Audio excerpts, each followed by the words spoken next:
A finales del siglo XIX, un joven arquitecto que nunca había salido de Barcelona viajó a León para construir un inmueble con 16 viviendas y un almacén de tejidos.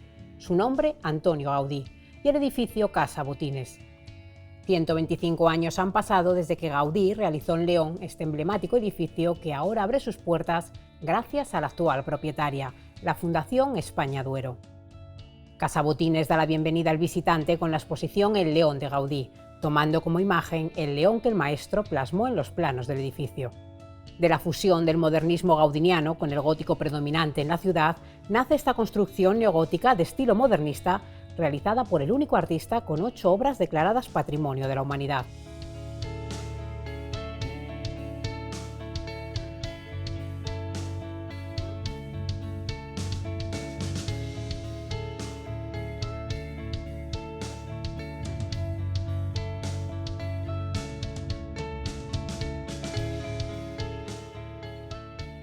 Estamos en la España de finales del XIX, que sobrepasaba poco los 30 millones de habitantes, viene de la rica Barcelona, con más de 270.000 habitantes, a una ciudad muy pequeña. Entonces León, en la época que está aquí Gaudí, tiene 13.500 habitantes, nada más, ¿no? Lo que se encuentra es una ciudad que ha tenido una importancia estupenda, extraordinaria, en la Alta Edad Media, pero desde la Baja Edad Media ha venido a menos.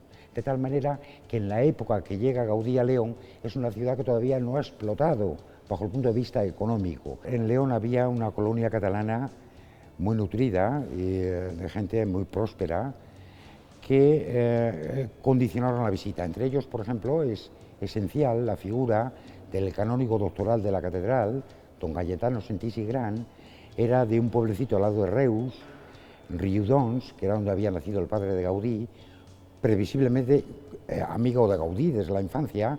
Este hombre es esencial porque además había estudiado en el mismo seminario que el obispo de Astorga, Juan Bautista Grau Vallespinaus, que es el que lleva a Gaudí a construir el palacio episcopal, ¿no? Pero además los condueños del negocio de tejidos que encargan a Gaudí el edificio también eran representantes en León del Banco Hispano Colonial de Barcelona. Y este banco era propiedad, en parte, era copropietario, el Marqués de Comillas. El Marqués de Comillas era consuegro de Eusebio Güell. Quiere decir que había una suma de circunstancias que son las que afortunadamente hicieron que Gaudí saliera del ámbito catalán, porque fuera de León y Astorga ya nunca más volvió a salir. La casualidad ha querido que las dos únicas obras que Gaudí dirige personalmente, porque en comillas parece ser que él nunca estuvo personalmente, pero las dos obras leonesas están además situadas en el pleno Camino de Santiago, con lo cual se convierten en las dos grandes últimas aportaciones arquitectónicas que se hace al Camino de Santiago, un camino universal lleno de edificios góticos, románicos antes, mudéjares, fortalezas, murallas y también Gaudí. Entre los edificios históricos leoneses hay uno que es el que condiciona realmente la obra de Gaudí, que es la catedral. La catedral, que además Gaudí coincide con la presencia del arquitecto Demetrio de los Ríos, que es el que lleva las obras de restauración, y naturalmente en una ciudad de 13.500 habitantes, Gaudí se significa por su altura, se significa por su estilo. De hecho, la relación visual entre la catedral y Casa Botines existía. Gaudí era consciente de esa conexión visual y por lo tanto condiciona su edificio, además de la propia ciudad, del entorno urbano, sus calles y demás, porque Gaudí se condicionaba de todo, pero principalmente de la catedral.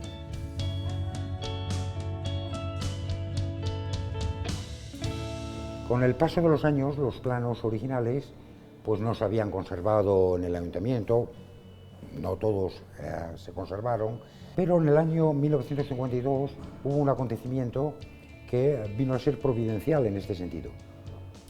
La escultura del San Jorge y el dragón, San Jorge que Gaudí coloca como homenaje a su tierra, estaba hecho con piedra procedente de Girona de mala calidad, como la catedral de aquí, un poco arenisca. Total, que se terminó desprendiendo el brazo de San Jorge, la mandíbula del dragón, y todo aconsejó ya finalmente, aunque se trató realmente de conservar el original, pero fue imposible. El estado ya era tan degradado que hubo que cambiarlo. Al retirar la vieja figura, se vio que dentro del conjunto escultórico, en la altura del dragón, había un tubo de plomo. Y en el tubo de plomo, los dos planos firmados por Gaudí, que hoy día conocemos, además de eso, dos ejemplares del diario El Campeón, el de más tirada que había entonces en la ciudad, con noticias sobre la inauguración de Casa Botines, y un manuscrito que comienza: sepan cuantos viesen este documento como el edificio fue construido por Antonio Gaudí Cornet, con toda la relación de sus colaboradores, la mayor parte de ellos maestros catalanes, colaboradores de Gaudí, de su confianza, con la relación de proveedores y con el calendario de las obras. Bien, gracias a ese documento tenemos datos completos que de otra manera a lo mejor no hubieran sido conocidos todos. Sabemos que los planos se firmaron en Barcelona el 31 de diciembre de 1891, que el 4 de enero ya estaba el permiso de obras, que el edificio se construye en el plazo de 10 meses y que se inaugura oficialmente el 15 de septiembre de 1893. Entre diciembre de 1891 y el 15 de septiembre de 1893 se fecha oficialmente y documentalmente la estancia de Gaudí en León. Y todo esto fue gracias al tubo de plomo con los planos que se encontró. Él representa a la ciudad de León con un león, como ya se hacía en la Edad Media.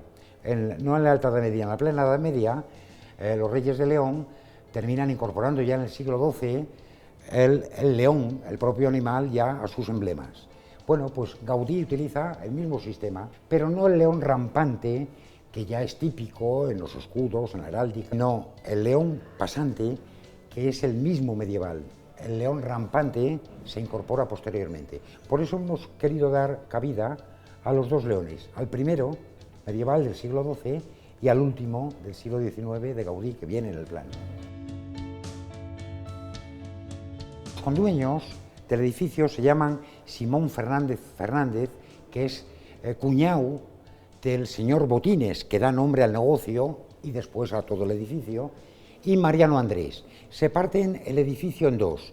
La parte occidental se la queda Simón Fernández y la parte oriental Mariano Andrés. Y cada uno, en sus respectivos portales, encargan a Gaudí el diseño de las iniciales de sus nombres. En este caso estamos en el portal que accede a las viviendas de las que era propietario Mariano Andrés, que vemos naturalmente desde dentro.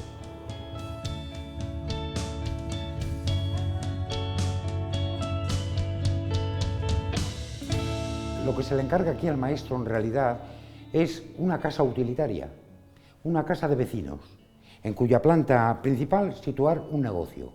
Claro, una casa de vecinos tan especial que está hecha por Gaudí, una casa de vecinos con solo 125 años que se convierte en el cuarto edificio más emblemático de una ciudad de 2000 años. Claro, entonces el edificio cumple su función. Se pone el negocio de tejidos en la planta principal, en la planta primera las viviendas de los condueños y el resto de las tres plantas en alquiler, y así están durante un siglo. La estética gaudiniana exterior es producto de los condicionamientos estéticos que él tiene, hasta el paisaje le condiciona a Gaudí. En León ya hemos dicho que principalmente es la catedral, pero interiormente no. Interiormente Casa Botines es una casa barcelonesa y él trae elementos barceloneses. El portero no vive en el sótano como ocurría en León, sino en sotabanco, como en Barcelona. La caja de escaleras, todos los elementos que vemos corresponden a una casa barcelonesa. Y además introduce las puertas de doble vano, un sistema muy práctico además, que permite no solo entrar y salir, que es la función primordial de la puerta, sino que facilita de una manera muy clara la entrada y salida de muebles. El edificio tiene muchas características que no se ven. Por ejemplo, es de planta irregular, muy irregular, no poco irregular, muy irregular, pero el hecho de que sea paralelo al Palacio de los Guzmanes absorbe esa irregularidad. El edificio es también ligeramente piramidal, es un tronco de pirámide, se va estrechando a medida que ascendemos, ¿verdad? La luz está compensada, el principio es plantas bajas, menos luz, techos más altos, ventanales más amplios, hasta llegar al ático, más luz natural, techos más bajos, ventanales más reducidos. Claro, de manera que, aunque no se nota desde fuera, la diferencia superficial entre las viviendas de la planta primera y los de la cuarta es muy acusada. Y en los patios, al revés. Los patios los hace piramidal, tronco piramidal, pero hacia abajo. Pero hay dos elementos que son esenciales en Casabotines, que son los torreones y el foso. Casabotines, y está dicho, sin torreones y sin foso, sí parecería una casa utilitaria, de vecindad muy atrevida, muy personal, estupenda, extraordinaria, pero más una casa de vecina. Cuando se incorporan los torreones y cuando se incorpora el foso, realmente es lo que le convierte en un edificio ligado al pasado, a la historia, que es lo que persigue. Pero no están ahí tampoco porque sí. Los torreones tienen la función esencial de inundar de luz las esquinas. Y en el foso, la parte práctica la vemos en la iluminación del sótano, un semisótano en realidad, inundado de luz. ¿Por qué? Va a ser un almacén de tejidos. Los tejidos necesitan ventilación, luz, esenciales para su conservación. Y Gaudí lo que hace es, efectivamente, inundar el sótano de luz gracias al foso. Lo que estamos viendo en la planta noble, de acceso, es la idea que él tiene de un espacio, de una tienda de tejidos en el León de esa época. Las columnas, vemos la función práctica que tiene, la luz, la ventilación, el espacio, pero esas columnas que no se llevaban hasta entonces son en realidad el antecedente de los grandes espacios comerciales. Él está haciendo un gran espacio comercial de finales del XIX en León y en esta casa. Él es un creador. Gaudí es, sin reparo ninguno, es un escultor de la arquitectura, es un hombre que crea, no solo diseña y no solo construye, sino además crea.